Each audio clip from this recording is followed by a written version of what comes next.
رب العالمین نے جمادات بنائے، نباتات بنائے، حیوانات بنائے، حیواناں وچوں انسان نو بنایا، انسان نو بنایا۔ رب ذوالجلال نے قسماں اٹھائیاں، فرمایا والتین والزیتون وطور سینین وہذا البلد الامین لقد خلقنا الانسان فی احسن تقویم۔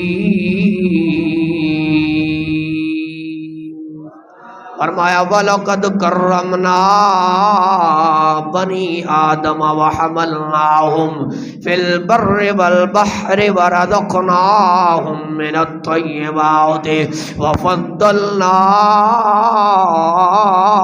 عَلَى كَثِيرٍ مِّمَّنْ خَلَقْنَا تَفْضِيلًا۔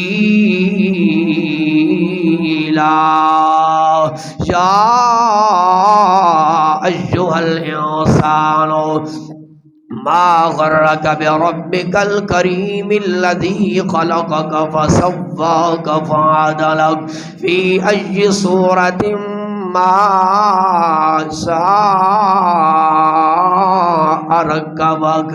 اللہ نے انسان بنایا، انسان دے اوصاف بیان فرمائے، احسان دے انسان دے حسن دا ذکر فرمایا۔ پھر اللہ نے انساناں وچوں سب تو اعلیٰ کنوں بنایا ہے، سب تو افضل کنوں بنایا ہے، سب تو شان والا کنوں بنایا ہے۔ انسان دے اندر مراتب رکھے نے، انسان دے اندر کیٹاگریاں رکھیاں نے، سب تو اعلیٰ، سب تو افضل، سب تو مقام والا اللہ نے نبیوں نو بنایا ہے۔